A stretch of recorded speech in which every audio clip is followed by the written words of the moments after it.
என் அன்பு குழந்தையே, உனக்கான நல்ல விஷயங்களை செய்து கொடுப்பதற்காக உன் தாய் ஆதிபராசக்தி உன்னை தேடி வந்திருக்கின்றேன்.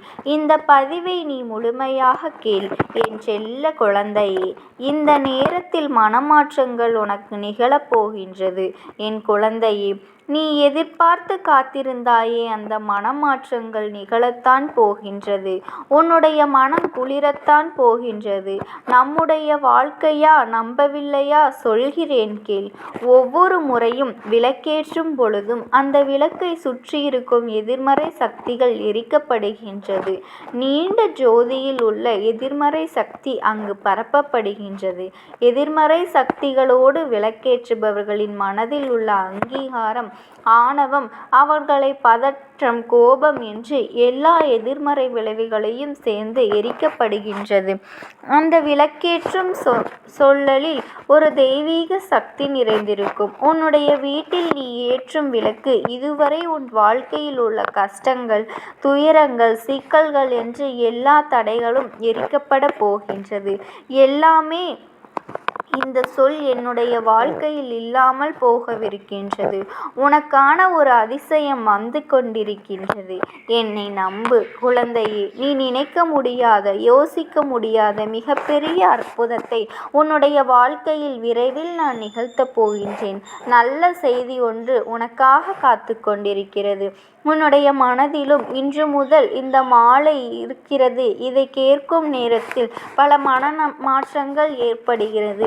நம்பிக்கை இழந்து சோகத்தோடு உன்னுடைய மனதில் பொது நம்பிக்கை பிறக்கப் போகின்றது. அதற்கான சில நிகழ்வுகளும் நடக்கப் போகின்றது. உன் மனதில் மட்டுமல்லாது நீ எதிர்பார்த்து கொண்டிருக்கின்ற மாற்றங்கள் வந்துவிடாதா என்று நீ ஏங்கிக் கொண்டிருந்தாயே, அந்த ஏக்கங்கள் இனி உனக்கு கிடைக்கப் போகின்றது. நீ தினமும் என்னிடம் செய்கின்ற அத்தனைகளை நான் கேட்டுக்கொண்டுதான் இருக்கின்றேன். அதற்கான பலனை இன்று முதலேயே நான் உனக்கு தரப்போகின்றேன். நீ என்னிடம் கேட்டதை நான் உனக்காக நடத்தி தரப்போகின்றேன். அதை விரைவாக நடத்தி கொடுப்பது உன்னுடைய அன்னையாகிய என் பொறுப்பு. உன் கஷ்ட காலத்தையும் சோதனை காலத்தையும் கடந்து வந்த நீ இனி வசந்தம் நிறைந்த தென்றலாய் மாறும் காலம் வந்துவிட்டது. எப்பொழுதும் கொஞ்சம் ஞாபகம் வைத்துக்கொள் குழந்தையே. இப்பொழுது இருக்கும் முன்னாடியே நிலைதான் முடிவான ஒன்று என்று நினைத்து விடாதே. இதைவிட மிக சிறந்தது உன் வாழ்க்கையை நோக்கி வர காத்து கொண்டிருக்கிறது. வாழ்க்கை என்றும் இரு பக்கம் இருக்கும் நாணயம் போல. ஆனால் அது ஏதோ ஒன்றில்தான் உனக்கென்று தேவைப்படும் பக்கம் இருக்கும். உனக்கான இடம் வரும் வரை உன் பக்கத்திற்காக நீ காத்து கொண்டுதான் இருக்க வேண்டும் குழந்தையே. எத்தனை நாள் காத்து கொண்டும் இறந்து விட்டாய். இனி நீ வேண்டுகின்ற பக்கம் வரப்போகின்றது.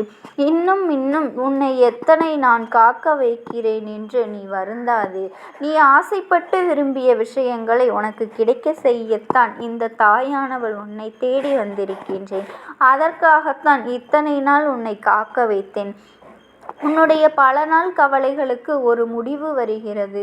உன்னுடைய வாழ்க்கையில் ஒரு மாற்றம் உண்டாக போகின்றது.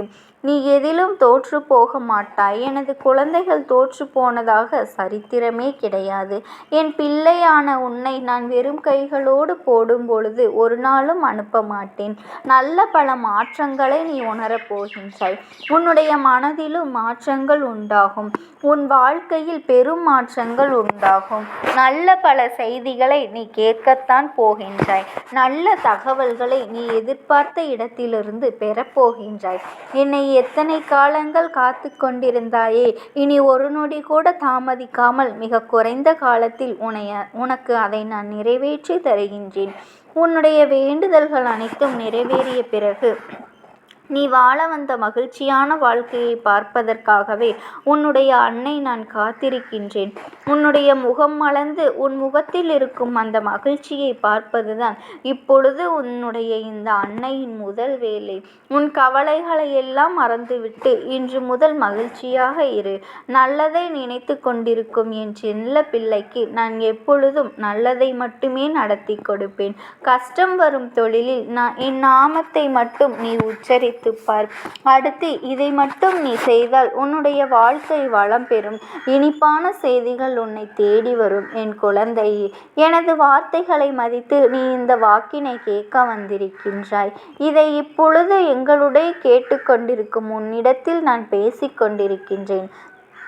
ஏனென்றால் காரணம் இல்லாமல் என்னுடைய வார்த்தைகள் உன் கண்ணில் படாது. யாரிடம் எதை எப்பொழுது எந்த தருணத்தில் சேர்க்க வேண்டுமோ அதை அவர்களிடத்தில் அந்த நேரத்தில் நான் கொண்டு சேர்ப்பேன். எனவே எனது இந்த வார்த்தைகள் உன் கண்ணில் பட்டு இந்த வார்த்தைகள் உன் சேவைகளில் சேர்ந்து கொண்டிருந்தால் சர்வ நிச்சயமாக இது உனக்கு சொல்லப்பட்டது. முழுமையாக கேட்டால் முழுவதும் புரியும். எப்போது நீ வலிகளோடு தான் போராடி கொண்டிருக்கிறாய், அதை நான் பார்த்து கொண்டுதான் இருக்கின்றேன்.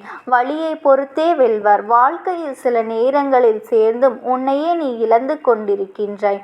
இருப்பதாகவும் எல்லாவற்றையும் விட்டுவிட்டு வேறு எங்காவது போய்விடலாம் என்ற உணர்வு நிலை உனக்குள் ஏற்படலாம். குழந்தையே, அனைவரையும் தேடி தேடி சென்ற நீ எப்பொழுதெல்லாம் எனக்கு யாரும் வேண்டாம், தனிமையில் என்னை விட்டுவிடுங்கள் என்று நீ கேட்கும் அளவிற்கு மனமுடைந்து காணப்படுகின்றாய். நீர் இந்த உலகில் எனக்கு முன்னால் இருக்கின்றேன் என்ற மன அழுத்தத்தில் உன்னை நீ வெறுக்கத் தொடங்கும் பொழுது உன்னுடைய வாழ்க்கை உண்மையிலேயே அர்த்தமற்றதாக மாறிவிடும்.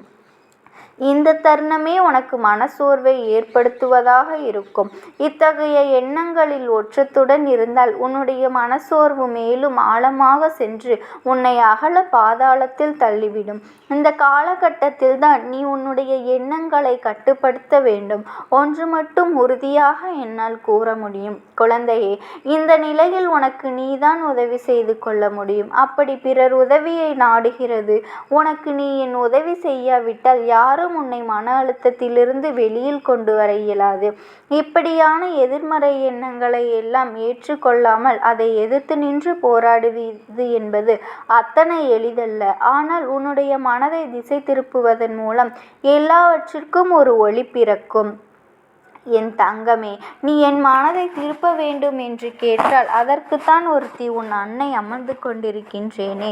உன்னுடைய மனதையும் எண்ணங்களையும் நினைவுகளையும் என்னிடத்தில் திறந்து உன் மனதில் உள்ள ஒட்டுமொத்த பாரத்தையும் என்மேல் நீ ஏற்று. நீ கவலை கொள்ளாதே. உன்னை சுற்றியுள்ள சூழல்களை எல்லாம் மறந்து என் வழிப்படி முக்கியமின்றி உன் மனதை முழுதாய் என் பக்கம் திரும்பி என் சன்னிதானத்திற்கு வந்து எனக்கு ஏதேனும் நைவேத்தியம் படைத்து என் நிவேதி என்னை வழிபட்டால் போதும். உனக்கு சகல விதமான பிரச்சனைகளையும் தீர்ந்து நான் உனக்கு நல்லதே நடத்தி வைப்பேன். எப்பொழுதும் உன் அன்னை உனக்கு துணையாக இருப்பேன். உன்னுடைய இந்த கஷ்டமான வாழ்க்கை மாற வேண்டும் என்றுதான் என்னிடம் பிரார்த்தனை செய்து கொண்டிருக்கின்றாய். இதோ உன் பிரச்சனைகளை எல்லாம் சரி செய்து என்னிடம் கேட்ட எல்லா விஷயங்களையும் உனக்கு நடத்தி கொடுக்க போகின்றேன்.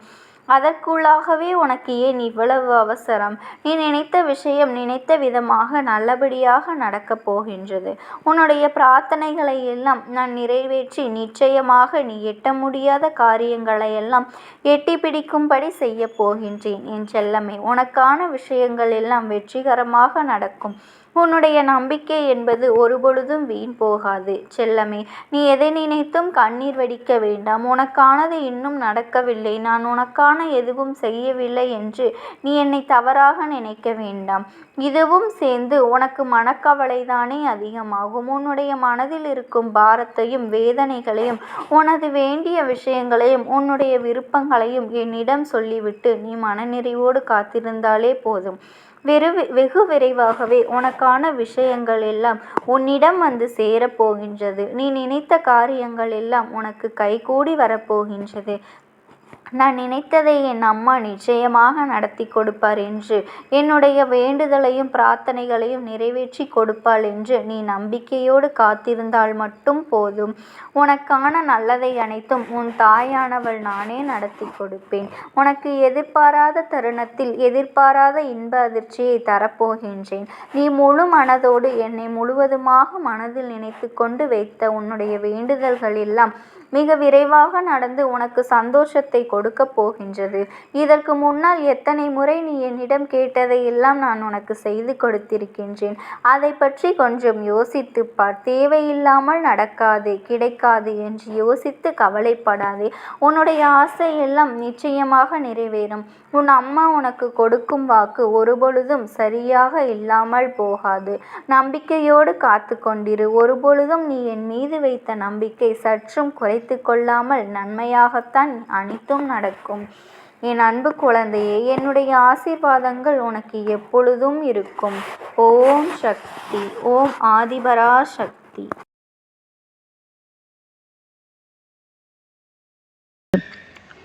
உன்னோடு பேசுவதற்கு ஆசைப்படுகின்றது என் தங்கமே. நான் உங்களுக்கு ஒரே ஒரு வாய்ப்பினை உருவாக்கி கொடுக்கின்றேன். அந்த ஆத்மாவின் வாக்கினை கேட்பதற்கு இதுவே உனக்கு கிடைக்கின்ற கடைசி வாய்ப்பாகவும் இருக்கலாம். அதனால் என் பிள்ளையே, இந்த வாய்ப்பினை நீ சரியாக பயன்படுத்தி கொண்டு அந்த ஆத்மா உன்னோடு என்ன பேச நினைக்கின்றது, அவர்கள் எதை உன்னிடத்தில் சொல்ல நினைக்கின்றார்கள், வெளிப்படுத்த முயற்சி செய்கின்றார்கள், எதனால் உன்னை தேடி வந்திருக்கின்றார்கள் என்பதனை எல்லாம் நீ தெரிந்து கொள்ள வேண்டும். என் தங்க பிள்ளையே, அவர்கள் எப்படி இந்த தெய்வத்தின் அருகில் வந்தார்கள் என்று நீ யோசிக்கலாம். என் தங்கமே, உன்னுடைய இல்லத்தில் சமீபத்தில் இறந்து போன ஒருவரினுடைய ஆத்மாவானது சில நாட்களாகவே உன் இல்லத்தை சுற்றி சுற்றி வருகின்றது. இந்த அம்மா அதனை கண்டுவிட்ட பிறகு, எதற்கு இங்கே சுற்றி கொண்டிருக்கின்றாய்? நீ இருக்க வேண்டிய இடத்தில்தானே இருக்க வேண்டும். என் பிள்ளையின் வீட்டில் உனக்கு என்ன வேலை என்று கேட்ட பொழுதுதான் அந்த ஆத்மா என்னிடத்தில் சொன்ன விஷயம், எனக்கும் என்னிடத்தில் இருக்க வேண்டும் என்றுதான் ஆசையாக இருக்கின்றது. ஆனால் சில விஷயங்கள் என்னை அங்கே செல்ல விடாமல் தடுத்து கொண்டு இருக்கின்றது. எனக்கு என்னுடைய குடும்பத்தில் இருக்கின்றவர்களிடம் பேசியாக வேண்டும். என் மனதில் தோன்றுகின்ற சில விஷயங்களை அவர்களிடத்தில் சொல்லிவிட்டால் நான் மனநிறைவோடு இங்கிருந்து சென்று விடுவேன். சில விஷயங்களை நான் அவர்களோடு பகிர்ந்து கொள்ளாமல் விட்டுவிட்டேன். அதற்கு சரியான நேரம் இப்பொழுது வந்திருக்கின்றது. இப்பொழுதும் சொல்லாமல் நான் சென்று விட்டால் இனி காலம் முழுவதும் என்னால் அவர்களிடத்தில் சொல்லிவிட முடியாது. இதற்கு நீங்கள்தான் துணையாக நிற்க வேண்டும் அம்மா என்று என்னிடத்தில் வாய்ப்பினை ஏற்படுத்தி கொடுக்க வேண்டும் என்று கேட்டது. என் தங்க குழந்தையே, இப்படி இருக்கும் பொழுது அவர்களிடத்தில் சொல்லிவிட முடியாது. அந்த வாய்ப்பினை ஏற்படுத்தி கொடுத்து என் வீட்டில் உள்ளவர்களிடம் பேச வைக்க வேண்டும் என்று என்னிடத்தில் கோரிக்கை வைத்தது. என் தங்கமே, இப்படி மனதிலே எந்த கெட்ட எண்ணங்களும் இல்லாமல் உன் குடும்பத்திற்காக பேச வேண்டும் என்று கேட்ட ஆத்மாவிற்கு நான் அந்த வாய்ப்பு வழங்குவது தானே முறையாக இருக்கும். அதனால் இந்த அம்மா அந்த ஆத்மாவிற்கு அந்த வாய்ப்பினை கொடுக்க முடிவுகள் செய்து இப்பொழுது உன்னோடு பேசுவதற்காக வரவழைத்திருக்கின்றேன். என் பிள்ளையே, அந்த ஆத்மாவானது உன்னிடத்திலே என்ன பேசுகின்றார்கள் என்பதனை நான் என் மூலமாக உன்னிடத்தில் பேசி சொல்கின்றேன். இந்த அம்மாவிடத்திலிருந்து தான் அவர்கள் மனதில் பேச நினைப்பதை எல்லாம் பேச முடியும். என் தங்கமே, நேரடியாக ஒரு ஆத்மாவின் குரலை உன்னால் அத்தனை சுலபமாகவெல்லாம் கேட்டுவிட முடியாது.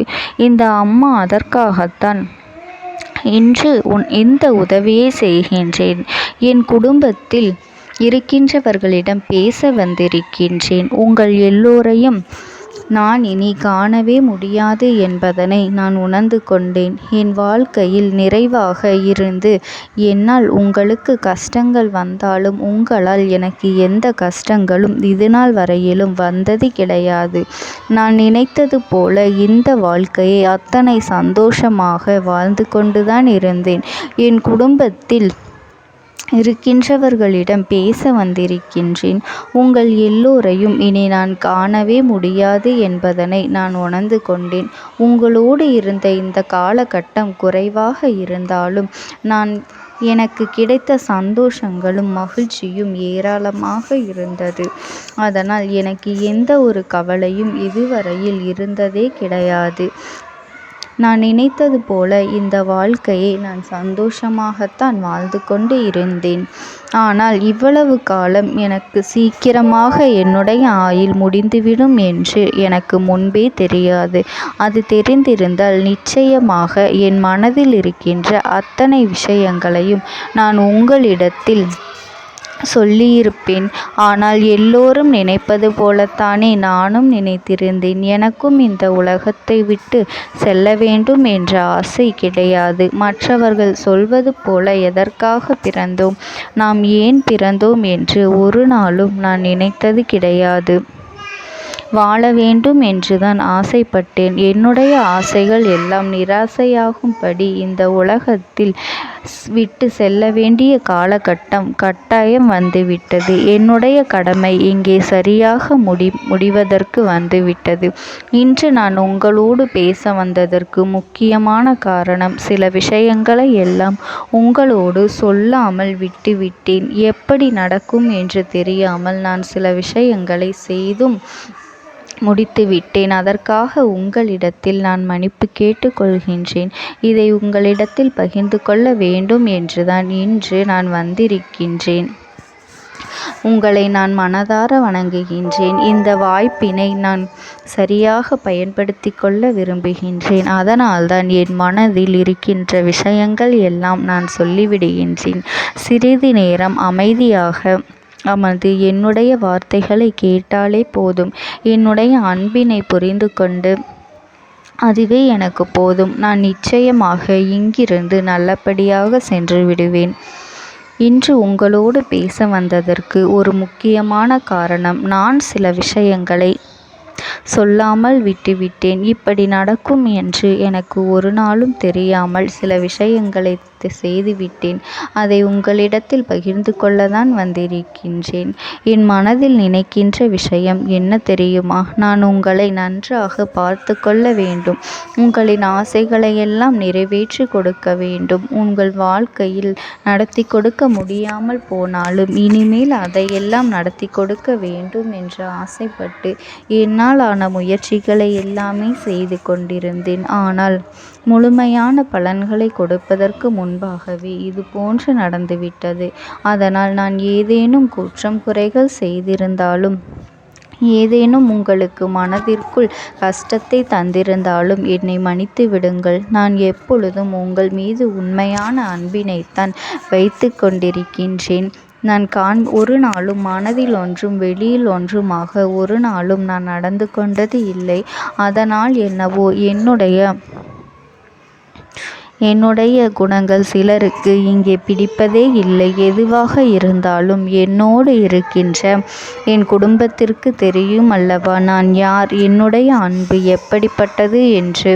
அதனால் என்னுடைய அன்பினை முழுமையாக உணர்ந்து கொள்ள வேண்டும் என்று அதனை இங்கிருந்து ஏற்றுக்கொள்ளவே முடியாத ஒரு விஷயமாகத்தான் இருந்தது. நானும் அங்கும் அங்கும் ஓடி ஓடி மீண்டும் என்னுடைய உயிரை மீட்டெடுத்து விடலாம் என்றுதான் முயற்சி செய்தேன். ஆனால் அப்பொழுது என்னால் அதையெல்லாம் செய்ய முடியவில்லை. உயிரற்ற உடலாக இங்கே நின்று கொண்டிருக்கின்றேன். நாட்கள் செல்ல செல்ல இதை எனக்கு ஏற்றுக்கொள்ள பழகிவிட்டது. இனிமேல் இதுதான் என்னுடைய உலகம். மீண்டும் அங்கே செல்ல முடியாது என்பதனை நான் புரிந்து கொண்டேன். செல்ல முடியாவிட்டாலும் ஆத்மா என்று ஆன பிறகு என்னுடைய உலகத்தில் இருந்தால்தான் எனக்கு சந்தோஷம். மீண்டும் மனித வாழ்க்கைக்குள் என்னால் நுழைந்துவிட முடியாது. எனக்காக இத்தனை காலமும் அன்போடு பழகி எனக்கு எல்லாம் செய்த உங்களுக்கு நான் சொல்கின்ற விஷயம் ஒன்றுதான். நடந்தது எல்லாம் நடந்துவிட்டது. நடந்த விதையை யாராலும் இனி மாற்ற முடியாது. இனி நான் உங்களோடு இருக்க வேண்டும் என்று நினைத்தால் கூட அது நடக்காது. அதனால் இந்த வாழ்க்கையில் நீங்கள் நல்லபடியாக வாழ்ந்து சந்தோஷமாக இருக்க வேண்டும் என்றுதான் அந்த ஆத்மா மனது வேதனைப்பட்டு உன்னோடு பேசுகின்றது. என் தங்க குழந்தையே, யார் உன்னை விட்டு சென்றாலும் இந்த தாயானவளினுடைய அன்பும் ஆசீர்வாதங்களும் உனக்கு என்றென்றைக்குமே முழுமையாக கிடைத்து கொண்டே இருக்கும். அதனால் நீ எதை நினைத்தும் கவலைப்படாதே. உனக்காக எப்பொழுதும் நான் இருந்து கொண்டே இருப்பேன். ஓம் சக்தி. ஓம் ஆதிபரா சக்தி. நீ விடுதலை கொடுக்க மாட்டாயா என்று என் பிள்ளை நீ என்னை பார்த்து கேட்கின்ற விஷயத்திற்குத்தான் நான் முடிவினை கட்டப் போகின்றேன். இன்னமும் சுருக்கமாக உனக்கு சொல்ல வேண்டும் என்றால், உன்னுடைய பிடிவாதம் இந்த அம்மாவினிடத்தில் ஜெயித்து விட்டது என்பதுதான் உண்மை. என் குழந்தைக்கு எந்த ஒரு விஷயம் வேண்டும் என்று அடம்பிடித்து இத்தனை காலமும் நீ நின்று கொண்டிருந்தாயோ, அந்த ஒரு விஷயத்திலிருந்து உன் அம்மா நான் உனக்கு விடுதலையை கொடுக்க வேண்டும் என்று என் முன்னால் கதறி அழுதாயோ, அந்த விஷயத்தை இன்று உனக்கு நான் முடித்து வைக்கின்றேன். என் பிள்ளையே, சுற்றி இருக்கின்ற உறவுகளையெல்லாம் நம்புவதை விட்டுவிட்டு சற்று விலகி நிற்பதுதான் எல்லோருக்குமே நல்லது. ஏனென்றால் யாருடைய குணம் எப்பொழுது எப்படி மாறும் என்று யாராலும் கணித்துவிட முடியாது. ஒருவரிடத்தில் நல்லபடியாக பேசிக்கொண்டு வந்திருப்பாயானால் அவர்கள் மனதிற்குள் என்ன இருக்கின்றது என்று உன்னால் ஒரு பொழுதும் தெரிந்து கொள்ள முடியாது. அவர்களுக்குள் 1000 விஷயங்கள் ஓடும். உனக்கு செய்து தருவேன் என்று வாக்குறுதியை கொடுப்பார்கள். ஆனால் அதன் பிறகு பார்த்தாயானால் ஒரு நிமிடம் கூட யோசிக்காமல் சற்றென்று இவர்களுக்கு முடியாது என்று சொல்லிவிடுவார்கள். மனதிற்குள் அவர்கள் நினைப்பது, நீ சொல்வதை சொல்லிவிட்டு போ, நான் எதற்காக உனக்கு உதவி செய்ய வேண்டும் என்று எண்ணிக்கொண்டிருப்பார்கள். இது போன்ற போலிகள் அதிகமாக நிறைந்து இருக்கின்ற இந்த உலகத்தில் ஒரு விஷயத்திற்காக என் பிள்ளை நீ ஆசைப்படுகின்றாய் என்றால் அதை மிகவும் நான் கவனத்தோடு புரிந்து கொண்டு உன் வாழ்க்கைக்கு அது சரியா தவறா என்று, தேவைதானா தேவையில்லையா என்று, ஒரு வேலை கிடைத்தால் உன் வாழ்க்கை தெளிவாக இருக்குமா என்றால் நான் புரிந்து கொண்டுதான் உன் அம்மா நான் உன்னிடத்திலே சொல்ல முடியும் என்பதனை புரிந்து கொள். உனக்கு எத்தனை கால தாமதங்கள் ஆகியது என்பதனை அதனை புரிந்து கொள்ள அதை உன்னிடத்தில் ஒப்படைக்க வந்ததற்கு காரணம், பல அதிசக்தி வாய்ந்த பூஜைகளாலும் தெய்வங்களை நீ தொடர்ந்து வணங்கி கொண்டிருப்பதாலும் மட்டும்தான் உன் வேண்டுதல்கள் உச்சத்தை தொட்டுவிட்டது. தெய்வத்தின் மனதை நீ தொட்டுவிட்டாய். இனிமேல் உன்னிடத்திலிருந்து தெய்வத்தினால் தப்பிக்க முடியாது. நிச்சயமாக இனிமேல் இதனை நீ கொடுத்துதான் ஆக வேண்டும். எந்த எல்லைக்கும் செல்வதற்கு தயாராகிவிட்டாய். கடவுளுக்கு என்னென்ன செய்ய வேண்டுமோ அதையெல்லாம் என் பிள்ளை மனதார செய்து விட்டாய். உன்னுடைய அன்பிற்கு இந்த அம்மா நான் 5வது நாள் உன் வாழ்க்கையில் மிகப்பெரிய பிரச்சனையை தீர்த்து கொடுக்கின்றேன். அம்மாவினை நம்பினால் உனக்கு சத்தியம். என்னை நீ நம்பவில்லை என்றால் இந்த அம்மாவினால் நிச்சயமாக எந்த விஷயத்திலும் இதற்கு பொறுப்பாக முடியாது. உனக்கு நடப்பதை கூட நீ உணராமல் இருந்துவிட்டு நிச்சயமாக உன்னுடைய மனநிலையில் தான் மாற்றங்களை கொண்டு வர வேண்டும். இதனை புரிந்து கொள். ஒரு முறை அல்ல, பல முறை இதை நான் சொல்லியிருக்கின்றேன். வாழ்க்கையில் தெய்வத்தினுடைய சக்தி வந்துவிட்டது என்றால் உனக்கு பல நல்ல விஷயங்கள் செய்வதற்கு முயற்சிகளையும் செய்து கொடுத்தது. ஆனால் என் பிள்ளை நீ உன் மனதிற்குள் வைத்திருக்கின்ற தேவையற்ற எண்ணங்களால் அதை தொலைத்து விட்டாய். ஒரு பொழுதும் நீ தொலைக்கவும் மாட்டாய். தொலைக்க இருக்கவும் கூடாது. ஏனென்றால் உன்னோடு இருப்பது இந்த அம்மாவாகிய நான். உன் வாழ்க்கையில் நல்லதை செய்து கொடுப்பது உன் அம்மா நான். உனக்காக இந்த வாழ்க்கையில் எந்த எல்லைக்கும் செல்ல தயாராக இருக்கின்றேன். அதனால் இனி துணிந்து இறங்கு. எண்ணி 5வது நாள் நீ விரும்பிய விஷயம் உன் கைகளில் இருக்கும். எந்த முயற்சிகளையும் செய்யாமல் அம்மா தரவில்லை என்று ஒரு நாளும் என் மீது பழி போட உன்னால் முடியாது. நீ முயற்சிகளையும் உன்னுடைய உழைப்பையும் சரியாக செலுத்திவிட்ட பிறகு நான் கொடுக்கவில்லை என்றால் என் மீது கோபப்பட உனக்கு அத்தனை உரிமையும் இருக்கின்றது. இதற்கு மேலும் என் குழந்தை கஷ்டத்தை சந்திக்க வேண்டிய அவசியமில்லை. எவ்வளவு தூரம் முடியுமோ அவ்வளவு தூரம் இந்த வாழ்க்கையில் உனக்கான விஷயங்களை நீ பெற்றுக்கொள்ள தயாராக இருக்க வேண்டும். என் தங்கமே, இனியாவது என் குழந்தை உனக்கு தர நினைக்கின்ற விஷயங்களை எல்லாம் தருவதற்கு இந்த